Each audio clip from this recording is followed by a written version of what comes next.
Belén. Hoy vamos a meditar en la palabra de Dios.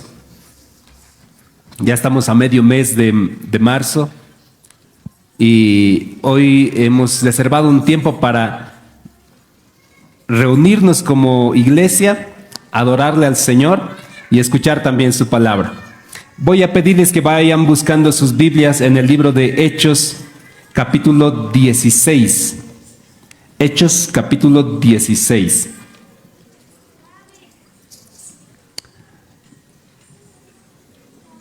La semana que ha pasado se celebra en diferentes lugares en el mundo la festividad de Carnaval. Según el calendario católico, hoy, si no me equivoco, es Domingo de Tentación. Ya es la entrada hacia el tiempo de Cuaresma. Eso involucra que ya se viene la Semana Santa también dentro de unas cuantas semanas.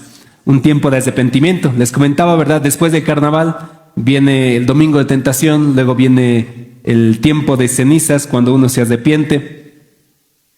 Y a nivel económico, político, dentro de nuestro país, también probablemente muchos de nosotros estamos preocupados, ¿verdad? Y vemos a aquellos que tienen movilidad o trabajan en una empresa donde tienen que conseguir diésel, gasolina, y ven las largas filas, y luego ves el dólar va subiendo, y luego ves a nivel global en el mundo que se van declarando guerras unos contra otros, enfermedades. Tal vez alguien está pasando enfermedad dentro de tu casa, y todo este tipo de eventos, queridos hermanos, nos afecta. En el plano psicológico hace que tengamos diferentes tipos de trastornos, ansiedad, nos da depresión, no nos da ganas ni siquiera de dormir ni de comer. Y nosotros como cristianos tampoco estamos exentos de todo lo que sucede a nuestro alrededor, pero la actitud que tenemos debería ser diferente. Y para eso vamos a ver en el libro de Hechos, capítulo 16, en el versículo 25, encontramos la historia del apóstol Pablo. Hechos capítulo 16, versículo 25, cuando Pablo juntamente a Silas fueron prisioneros, no por algo malo, sino por algo bueno. La situación en donde han sido prisioneros era porque había una señorita o una muchacha que tenía un espíritu de adivinación. Y supongo que Pablo están pasando ahí por la calle, la señorita se manifiesta, el espíritu de adivinación se manifiesta, y por si acaso hay espíritus para todos nosotros, y si alguno tiene discernimiento de espíritus, solamente ahí ve con su ojo y hay unos espíritus que están tal vez atormentando a familias, a personas o a cada uno de nosotros, y el espíritu se manifiesta. Pablo lo que hace es reprender el espíritu sale de la muchacha, esta muchacha daba económicamente a sus propietarios y sus propietarios reclaman ante las autoridades y los toman como prisioneros a Pablo y a Bernabé. En ese contexto, dice en el libro de Hechos capítulo 16, versículos desde el 22 lo vamos a leer, dice: se agolpó el pueblo contra ellos y los magistrados, rasgándose las ropas, ordenaron azotarles con varas. O sea, miren que Pablo y Silas en esta ocasión, en otro viaje es con Bernabé, Pablo y Silas los golpean, o sea, con varas, no sé si alguna vez alguien te haya golpeado con un palo y es los golpearon. No por una causa justa, sino por liberar a alguien de un espíritu. Versículo 23 dice: después de haberles azotado mucho, ni siquiera poco, azotado mucho, los echaron en la cárcel, mandando al carcelero que los guarde con seguridad. Te pones en el papel del carcelero, tú eres un soldado nada más. Un soldado, aquellos que están en la vida militar o en la vida policial, lo único que tienen que hacer es cumplir órdenes. Eso es un poco triste a veces cuando están en el ámbito policial o militar. Nosotros nos agarramos contra ellos, ¿verdad? No, es que ellos son así, son corruptos y todo ello. Pero muchos de los soldados y policías simplemente tienen que cumplir órdenes, tienen que cumplir lo que está de acuerdo a su jerarquía.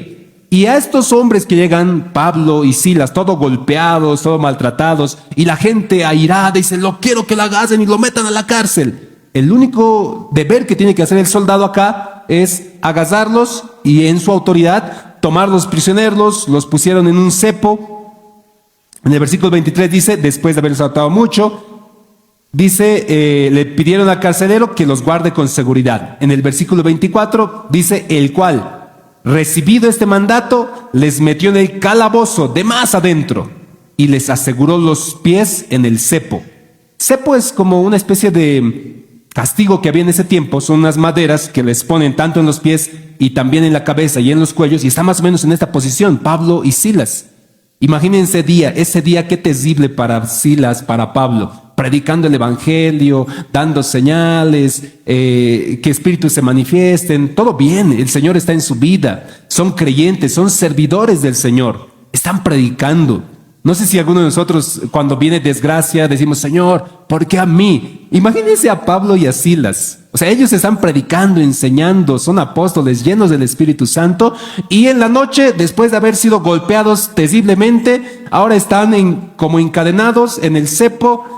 Y cualquiera de nosotros reaccionaría como hoy por hoy reaccionamos, ¿verdad? Con preocupación, con miedo, con tristeza, con enojo. Pero lo hermoso de este relato bíblico es que Pablo y Silas nos muestran algo diferente. Esto es en el versículo 25. Pero a medianoche, orando Pablo y Silas, cantaban himnos a Dios, y los presos los oían. En medianoche, en vez de estar llorando, en vez de estar preocupados o tristes, en vez de estar reclamando y diciendo, Señor, ¿por qué a mí me pasa esto? ¿Qué cosa siempre he hecho yo? Pablo y Silas orando al Señor y cantando himnos al Señor. Y esto sucede, dice, entonces sobrevino de repente un gran terremoto de tal manera que los cimientos de la cárcel se sacudían, y al instante se abrieron todas las puertas y las cadenas de todos los soltaron. Despertando el carcelero, viendo abiertas las puertas de la cárcel, sacó la espada y se iba a matar, dice, pensando que los presos habían huido. Mas Pablo clamó a gran voz diciendo, no te hagas ningún mal, porque todos estamos aquí. Él, entonces pidiendo luz, se precipitó adentro, temblando se postró a los pies de Pablo y de Silas, y sacándolos les dijo, señores, ¿qué debo hacer para ser salvo? Ellos le dijeron, cree en el Señor Jesucristo y serás salvo tú y tu casa. Y le hablaron la palabra del Señor a él y a todos los que estaban en su casa, y él, tomándolos en aquella misma hora de la noche, les lavó las heridas y enseguida se bautizó con todos los suyos. Es hermoso este relato bíblico porque nos muestra la realidad de cualquier cristiano en la vida. Mis hermanos, sé que muchos de nosotros en algún instante pasamos tribulaciones, enfermedades, deudas, pasamos momentos críticos, quién sabe, dentro de nuestra familia. Y eso hace que en circunstancias nos preguntemos qué realmente es la vida cristiana, qué es lo que realmente deberíamos hacer nosotros como cristianos, a qué deberíamos dedicarnos y cuál es tu mayor preocupación en este instante, en esta época, en tu trabajo, en tu negocio, en tus estudios. ¿Cuál es tu mayor preocupación? ¿Qué es lo que más te preocupa a ti? Pablo y Silas tenían las cosas bien ordenadas. Su mayor preocupación era predicar el evangelio, adorar al Señor, adorarle incluso en medio de una tribulación. Esa era su prioridad, esa era su preocupación principal. Pero muchas veces nosotros nos preocupamos por lo económico, por lo físico, por lo material, por nuestra salud inclusive, pero nuestra preocupación de predicar el evangelio, de visitar quién sabe a quienes están mal, de adorarle al Señor, regularmente no suele ser así. Ayer meditamos una palabra en el ayuno, quisiera compartirles también esa porción, en el libro de Romanos capítulo 1, este verso es bien conocido. Romanos 1, 16 y 17 dice, porque no me avergüenzo del evangelio, porque es poder de Dios. Esto lo escribe Pablo. Para salvación a todo aquel que cree, al judío primeramente y también al griego. Porque en el evangelio la justicia de Dios se revela por fe y para fe, como está escrito, mas el justo por su fe vivirá. ¿Cuántos de ustedes predican el evangelio, queridos hermanos? Comparten el evangelio. Probablemente muchos de nosotros no sé, es que esa es la tarea de un evangelista, esa es la tarea del pastor, es la tarea de los mayordomos, de los que predican el evangelio. Pero les cuento que esa tarea es la tarea de todo cristiano. Esa es la esencia del cristianismo. Cuando el Señor les dice a sus discípulos, primero en Mateo, le dice, vayan y hagan discípulos a todas las naciones, bautícenles, enséñenles todo lo que yo les he enseñado que guarden, y yo estaré con ustedes hasta el fin de los tiempos. En Hechos 1:8, el Señor también les dice de la misma manera, algo similar, y dice, por tanto, recibiréis poder, y cuando haya recibido poder, me van a ser testigos en Jerusalén, en Judea, en Samaria, y hasta lo último de la tierra. La misión, hermanos, de la iglesia y de un cristiano de manera individual es la predicación del evangelio constantemente en todo tiempo. No podemos nosotros abstenernos en ninguna circunstancia de predicar el evangelio. Para esta semana, mientras preparaba las enseñanzas, hay una historia que me gustaría volverles a compartir a aquellos que han estado en el ayuno, y creo que es necesario para todos los que estamos dentro de la iglesia el reconocer e identificarnos con una historia bien particular que a mí me llamó mucho la atención y ha sido una exhortación también para mí de la manera como nosotros vivimos constantemente. ¿Cuántos de ustedes tienen familiares que no son cristianos? Yo tengo varios. Desde hace un par de años tengo yo la carga. En Semana Santa estoy haciendo una actividad cada vez para poco a poco ganarlos. Varios ya están más cerca de la iglesia, algunos ya están en la iglesia, otros sirviendo, pero quisiera que toda mi familia conozca del Señor. Creo que esa debería ser la preocupación de todos nosotros. Sé que también tenemos amigos dentro del trabajo que no conocen todavía a Cristo, incluso dentro de la escuela, dentro de la universidad. Compartimos con ellos, reímos, jugamos, bromeamos, hablamos de otros temas, de política, hablamos de deportes. Pero ¿cuándo le has hablado del evangelio alguna vez? ¿Alguna vez te has acercado y, aparte de hablar, hablan hasta de artistas, hablan de todo? Pero jamás le has hablado, oye, quiero hablarte de algo trascendental. Es un asunto de vida o muerte. Lo político pasan los partidos políticos. Los deportes pasan los campeones. Lo económico pasa, un rato la economía está bien, algún rato va a estar mal. Pero tu vida eterna es trascendental y me preocupa. Como amigo que soy para ti, me preocupa. Deseo firmemente que algún día conozcas del evangelio, que conozcas al Señor. Y regularmente nosotros no hacemos eso, queridos hermanos.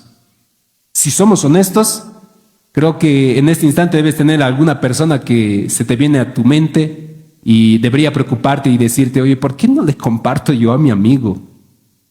Miren, acá, esta semana, como mencionaba tal vez hermano Andy, hemos visto en carnavales cómo se pierden nuestra familia, bailando chutas, bebiendo, peleando, cómo gente muere por emborracharse. ¿Quién sabe entre esta gente nuestra propia familia también? Y no nos preocupa. No sé si realmente te preocupa, no sé si realmente estás tan afanado. Si tu afán, así como te afanas por la economía, por la gasolina, por el diésel, por tus estudios, por cómo va a estar los demás países, si tu afán así es, uy, aparte de que no tengan economía, ¿van a ser salvos? ¿Serán salvos? ¿Conocerán el evangelio? Mi papá, mi mamá, mis hermanos.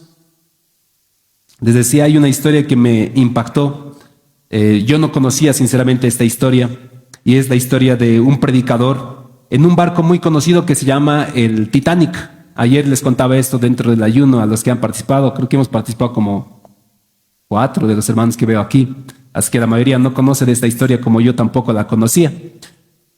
El año 1912 se va a inaugurar una embarcación muy famosa. Se han hecho películas de esta embarcación, es el Titanic. El Titanic, ¿verdad? Conocen esa escena del Titanic. La mayoría sabe de esto, pero no sabían de este predicador. El Titanic tenía una capacidad de alrededor de 2.200 personas, más o menos, se decía. Y la gente hablaba y decía, este barco ni siquiera Dios lo va a poder hundir. Y bueno, desafiar a Dios es algo terrible. Lamentablemente, después de que zarpa el barco, va a chocar con unos témpanos de hielo y se va a destruir. Sus compartimientos, que se supone que eran su seguridad, quedaban rasgados y el barco se partió. 2.200 personas era su capacidad y se menciona que solo sobrevivieron alrededor de 700 personas. Más de 1.500 personas murieron en esa ocasión. 1.500 personas que de ellos no se sabe cuántos habrán conocido del Evangelio, cuántos habrán aceptado a Cristo. Están hundiéndose el barco, ponte en la situación. Todo está oscuro y se está hundiendo la embarcación. La mayoría de nosotros buscaría un barco y se metería en los únicos 20 barcos salvavidas que había. Y buscarías y te posicionarías y te agarrarías por tu seguridad. Pero hay un personaje que realmente me llamó la atención, que aparece en la historia, que es John Harper, un pastor bautista, quien en vez de buscar una embarcación, lo primero que hizo es dejar a su hija de 6 años, su madre había fallecido, en una embarcación, y después de ello, agarrándose de su chaleco, empezó a preguntarles a todos los que podía si eran salvos. Los agarraba y decía, oye, ¿eres salvo?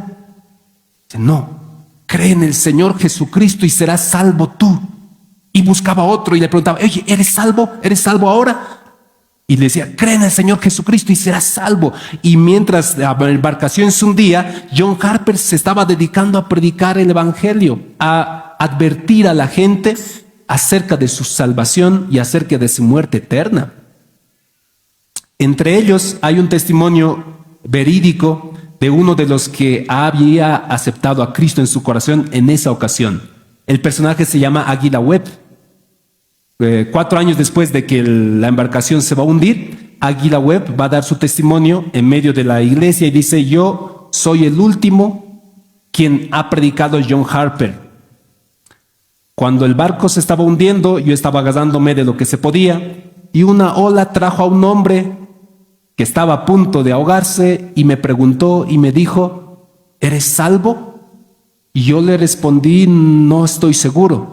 Y él me dijo, cree en el Señor Jesucristo. Y una ola la volvió a apartar de mí. Yo estaba pensando en cómo iba a pasar todo esto y una nueva ola la volvió a traer a mí, a esa misma persona. Y me volvió a preguntar y me dijo, ¿ya eres salvo? Yo le respondí, no sé, no estoy muy seguro. Y de pronto yo lo vi cómo se hundía dentro del mar. En medio del silencio medité en las palabras que este hombre me había preguntado a mí, si soy salvo. Y creí en el Señor Jesucristo y soy testimonio de que soy el último que John Harper ha predicado el Evangelio. Miren esta situación de Pablo y de este personaje igual real, de John Harper. Pablo está en medio de una crisis en su vida, una crisis de ministerio, como a todos nos puede pasar, hermanos. Persecuciones, enfermedades, una situación tan difícil como la de Pablo, que cuando te encuentres con el carcelero, no creo que le quieras predicar el Evangelio tal vez. Pero Pablo, al ver al hombre arrodillado, dice, ¿qué tengo que hacer para ser salvo? Pablo dice las mismas palabras que John Harper, cree en el Señor Jesucristo y serás salvo. John Harper podía estar buscando una embarcación para volverse más seguro, y no, él lo único que estaba preocupado es de predicar el Evangelio a quienes lo necesiten. Hermanos, yo sé que tenemos afanes dentro de la iglesia, dentro de nuestra familia. Yo sé que nos afana el pan, el alimento, la vestimenta, nos afana lo que vamos a comer, dónde vamos a trabajar, quién va a proveer lo necesario, quién nos va a dar seguridad. ¿Quién va a ser el nuevo gobernante? ¿Quién va a ser el nuevo presidente? ¿Quién va a ser el nuevo cómo va a estar la economía? ¿Qué va a ser el dólar? Sé que todo nos afana, como que si el barco se estuviera hundiendo dentro de nuestra realidad. Pero Cristo debería ser nuestro principal afán. Si realmente somos cristianos. Porque si realmente eres cristiano y has decidido escuchar y seguir las palabras del Señor, entonces nosotros deberíamos cumplir y obedecer sus mandamientos. ¿Predicas el Evangelio? ¿Has hablado con tu compañero, aunque con estas sencillas palabras, y preguntarle, oye, ¿eres salvo? Y cuando veas su rostro de duda, no necesitas ser un gran teólogo, un gran personaje que ha memorizado todas las escrituras. Sencillamente decirle, cree en el Señor Jesucristo y vas a ser salvo tú y tu casa. Y con ello es suficiente para que una persona pueda llegar a acercarse al Señor. Porque no es que nosotros podemos, sino como dice y hemos leído, porque el evangelio es poder de Dios para el judío primeramente y también para el griego, para los que conocemos al Señor y para los que no conocemos. En el mismo libro de Hechos, un poquito más atrás, en el versículo 13, Pablo igual va a predicar el evangelio. Miren, dice así, Hechos capítulo 16, versículo 13. Un día de reposo, salimos afuera de la puerta junto al río, donde solía hacerse la oración, y sentándonos, hablábamos a las mujeres que se habían reunido. Entonces una mujer llamada Lidia, vendedora de púrpura de la ciudad de Tiatira, que adoraba a Dios, estaba oyendo, y el Señor abrió el corazón de ella para que estuviese atenta a lo que Pablo decía. ¿Quién es el que abre el corazón? El Señor. O sea, cuando nosotros hemos aceptado al Señor como nuestro Salvador, te cuento que no era la habilidad del predicador. No es que era el gran elocuente orador, el gran elocuente predicador, que habla bien bonito y que hacía chistes muy graciosos y que hablaba fuerte y que gritaba fuerte. No, nada de eso es influyente. Si no, veamos el testimonio de Águila Web, que lo único que le dijeron era: ¿eres salvo? Cree en el Señor Jesucristo. No le dieron un testamento de versículos, no le dieron una prédica de media hora. Lo único que resonó en su mente en medio del vacío es si era salvo y que solamente encuentra salvación a través de Jesucristo. En este caso, Lidia, que es una de las primeras mujeres que va a aceptar el evangelio en Europa, Lidia está atenta, escuchando de manera curiosa cómo esos dos hombres hablan acerca de un tal Señor Jesucristo. La escucha, el Señor abre su corazón, abre su entendimiento y dice ahí la palabra de Dios, el Señor le dio que estuviese atenta a lo que Pablo decía. Una oración que nosotros deberíamos hacer siempre, incluso antes de escuchar una prédica, mientras oramos, cuando empezamos a decir: Señor, haz que mi corazón esté atento y dispuesto a escuchar tu palabra. Porque mira, estoy seguro que Satanás no quiere que hagamos muchas cosas. Es una batalla entre el bien y el mal. Es una batalla entre lo que Dios quiere para nuestras vidas y lo que Satanás planea para tu vida. Y estate seguro que el Señor quiere siempre lo bueno. Y hay siempre quien lo va a impedir. Dice, versículo 15, y cuando fue bautizada y su familia nos rogó diciendo: si habéis juzgado que yo sea fiel al Señor, entrad a mi casa y posad. Y nos obligó a quedarnos. Como buena dama, la obligó a Pablo y a Silas. ¿Se van a quedar o se van a quedar? Ayer era el Día de la Mujer y sabían que las mujeres son las más grandes evangelistas de la historia. No los varones. Las mujeres más de fe que vemos en la Biblia son mujeres las que tienen más fe en la Biblia. Los varones regularmente suelen abandonar rápido la fe, pero una mujer siempre persevera. En este caso, Lidia, como decía, es una de las primeras mujeres que se ha convertido en el ministerio de Pablo. Y Pablo, lo único que fue es hablar con las personas y explicarles acerca del evangelio. Mi hermano, tú no necesitas ser un gran teólogo para compartir con tus hijos, con tu familia, con tu esposo, con tus hermanos, con tus vecinos, con tus compañeros de trabajo, acerca del evangelio. Eso es una mentira de Satanás que te dice: no, es que tú tienes que saber varios versículos, tienes que saber bien la teología, tienes que saber bien lo que es la escatología y la soteriología, y tienes que saber todos los conceptos bíblicos e ir al seminario y recién vas a poder predicar. Eso no está escrito en la Biblia. Lo que está escrito es que nosotros tenemos que ser testigos cuando ya somos llenos del Espíritu Santo. Sé que eso no significa que no vayamos a estudiar, tenemos que estudiar, pero lo que significa también es que yo debo corresponder al llamado que el Señor me ha hecho en medio del trabajo. Y a veces tenemos miedo y decimos: no, pero ¿cómo le voy a decir yo a mi jefe si es salvo?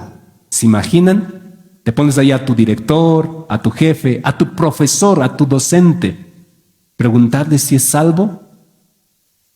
No, es que me da vergüenza. ¿Y qué dice en Romanos 1:16? No me avergüenzo del evangelio. porque es poder de Dios. Es que me da vergüenza decirle a mi compañero de trabajo, ¿qué va a pensar de mí? ¿Cómo que va a pensar de ti? Que tú eres cristiano. Se supone que debería pensar eso de ti. No que no lo eres. No que eres un cristiano tibio que no comparte la verdad que tiene para su vida. Se está hundiendo la embarcación del mundo. Es terrible la maldad del hombre. A mí no me encanta, no me gusta sinceramente escuchar las noticias. Como alguna vez yo decía, yo no tengo televisión por esa razón, porque veo las noticias, veo las redes sociales y son abusos, violaciones, asesinatos, venganza, muertes, ahora hay narcotráfico, hay carteles, hay todo eso. Y todo eso te contamina, todo eso te tiene afanado, preocupado.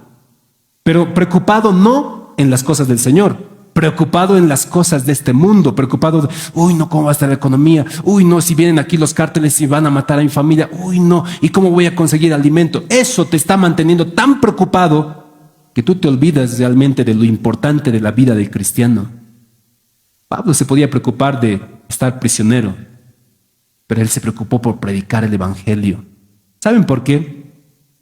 Porque lo que el Señor les había enseñado a sus discípulos es, más primeramente, busquen el reino de Dios y su justicia, y todo lo demás va a ser añadido. ¿Han visto las flores del campo? No hay nadie que les vista, pero nadie, ni siquiera Salomón, se puede vestir como ellas. ¿Han visto las aves de los cielos? No trabajan ni hilan ni siquiera, pero tienen ahí su comida seguro cada día. ¿No son acaso ustedes mejores para el Señor delante de todos los demás? Yo creo que sí. Mis hermanos, no deberíamos nosotros avergonzarnos de predicar el evangelio a nuestros hermanos en la casa. Yo sé que algunos tenemos hermanos que todavía no conocen del Señor, que han abandonado la fe. Y en vez de preguntarles a ellos y decirles, oye, tú eres mi hermano desde siempre, desde que he nacido, pero me preocupa si realmente eres salvo. Tenemos a nuestra familia tan cercana a nosotros, con los cuales hemos crecido, que nos hemos visto desde niños jugando ahí en los campos, y no te atreves a decirle, oye, primo, prima, me preocupa de que no eres salvo aún. Acepta a Cristo como tu Salvador. Cree en el Señor Jesucristo y vas a ser salvo tú y tu casa. Con eso, sinceramente, muchos de nosotros hemos cumplido suficiente de advertirles acerca del mal venidero. En Ezequiel dice que nosotros somos atalayas, somos los que están en la torre alta vigilando si vienen los enemigos. Y dice, ay si el atalaya, ay si el vigía no dice al pueblo el mal que les va a venir. El mal, lo que correspondía al pueblo, caerá sobre ese atalaya, menciona en Ezequiel. Nosotros, hermanos, estamos llamados a ser testigos, a predicar el evangelio, a testificar a quienes lo necesitan en medio de nuestra familia, en nuestro hogar, a nuestros amigos, a nuestros compañeros. No podemos seguir resistiendo ante esa circunstancia. No se avergüencen del evangelio, mis hermanos. Mas al contrario, predíquenlo constantemente. Pablo le decía a Timoteo, predica a tiempo y afuera de tiempo también. A tiempo son las circunstancias en las cuales nosotros estamos, aquí en la iglesia, en las congregaciones, en los cultos. A veces es el único lugar donde creemos que se tiene que predicar el evangelio. Pero fuera de tiempo es tu casa, fuera de tiempo es tu oficina, fuera de tiempo es la tiendita donde tú atiendes, el negocio que el Señor te ha dado, el aula donde tú estás haciendo tus clases. Eso es fuera de tiempo. Pero tengo miedo. ¿Cuál debería ser tu miedo? ¿Miedo a qué? ¿Miedo a quién? El Señor decía, tengan miedo de aquel que puede literalmente quitarles la vida. No esta vida física, sino la vida eterna. Mis hermanos, yo sé que los afanes que tenemos, desde la enfermedad, desde lo económico, desde lo familiar, a veces hacen que nosotros nos olvidemos de la esencia del cristianismo. ¿Sabes qué es ser cristiano? Es ser seguidor de Cristo. Y ser seguidor de Cristo es cumplir y obedecer sus mandamientos. Y si no lo estamos obedeciendo, y si no lo estamos cumpliendo, les garantizo que lo que están haciendo acá simplemente es una reunión nada más. Prediquen el evangelio a su familia. Háganlo. Y les garantizo, porque así dice la palabra de Dios, todo lo demás va a venir añadidura. En tu trabajo, en tu negocio, en tus estudios, en tu salud. Y aun cuando no fuera así, estate seguro que el Señor te va a seguir bendiciendo. Al final y al cabo, mis hermanos, nosotros no tenemos lucha contra carne ni sangre. ¿Sabes quién impide todo esto para ti? ¿De dónde crees que viene tanto afán? Desde tu enfermedad, desde lo económico, desde lo político, desde lo social. En eso estás tan preocupado y afanado que te has olvidado el tiempo en donde tú estabas afanado en predicar, afanado en enseñar, afanado en compartir el evangelio a tu mamá, a tu papá, a tus hermanos, a leerles un poquito de la Biblia. Antes ese era nuestro afán. Ahora tu afán es, tengo que conseguir más dinero, tengo que preocuparme en mi salud, tengo que preocuparme en lo económico, en las ventas y en esto, que te has olvidado de lo esencial de la vida cristiana.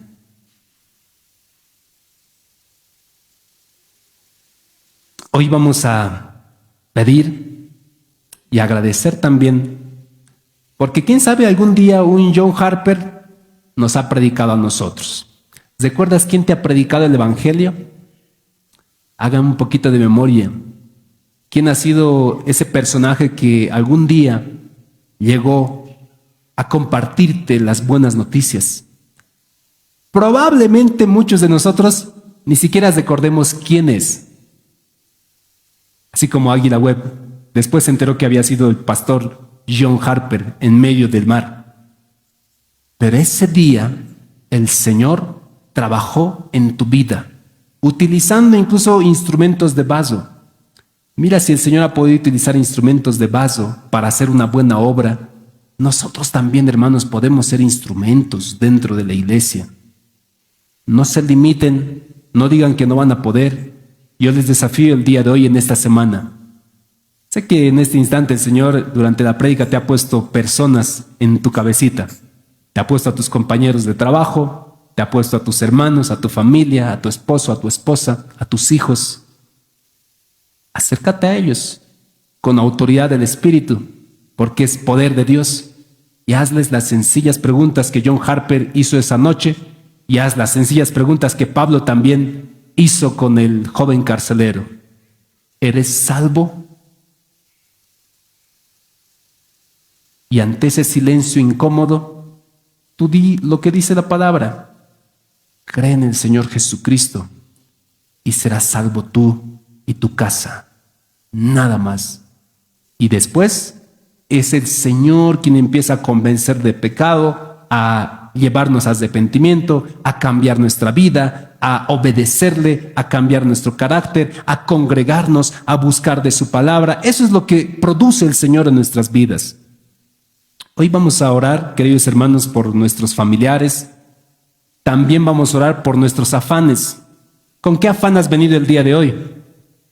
¿Tienes un afán económico? ¿Tienes un afán de tu salud? ¿Tienes un afán en tu familia? ¿Por qué no dejas tus afanes al Señor y empiezas a afanarte en lo que realmente corresponde para un creyente? Dejemos de afanarnos. Si el barco se está hundiendo, Pablo decía, para mí el vivir es Cristo, morir es ganancia para mí. Yo gano cuando muero. He ganado la batalla cuando he muerto. Ese es prácticamente el mensaje de todo cristiano. Por eso un cristiano no teme a la muerte. ¿Tienes todavía miedo? ¿Te imaginas esto? Miren, es como una embarcación literalmente con tablitas de madera. Si estuviéramos en un barco aquí, estamos ahí navegando en un yate, y de pronto se quiebra al centro y entra olas sobre nuestra embarcación. ¿Qué crees que harías tú primero? Imagina, pon un poquito tu imaginación aquí. Yo imagino, similares deben ser las embarcaciones de esa época.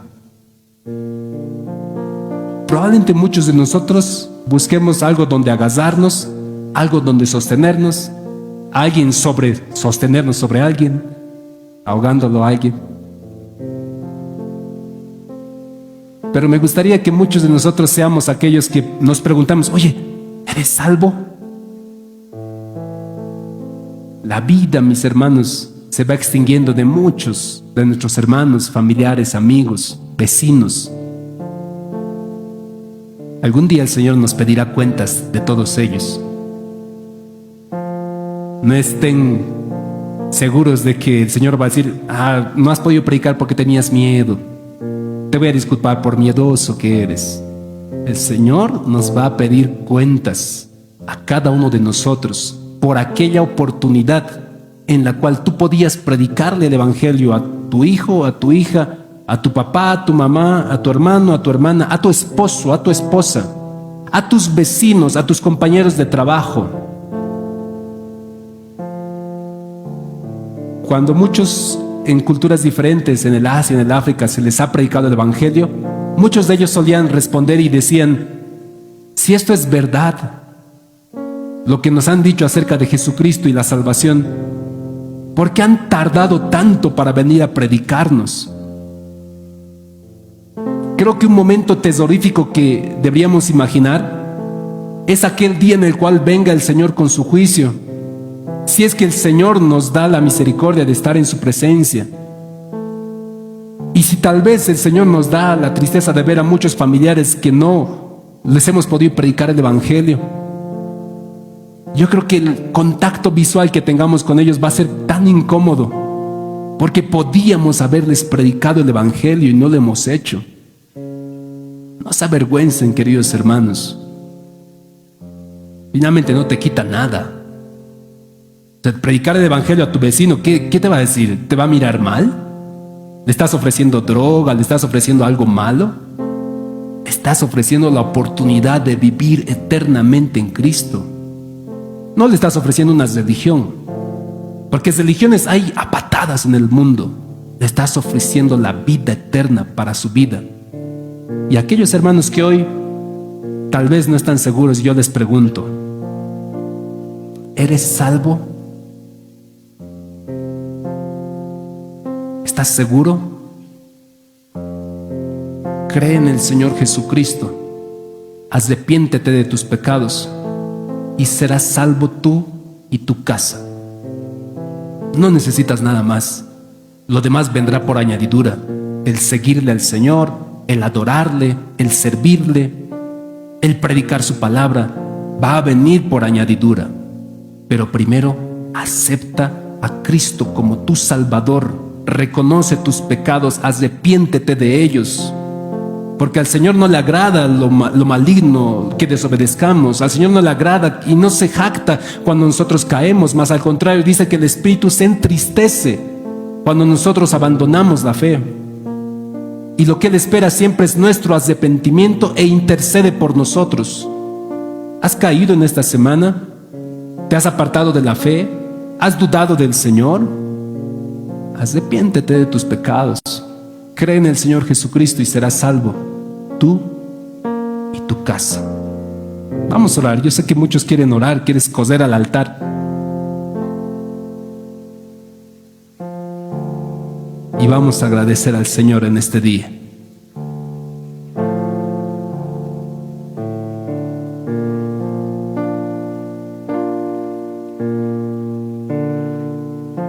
Gracias, Señor, te doy en este tiempo, Padre.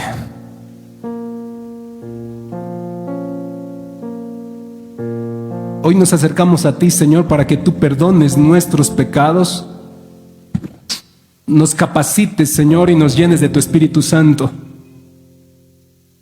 Tal vez, Señor, soy así de cobarde como Pedro para testificar, Señor, frente a las multitudes.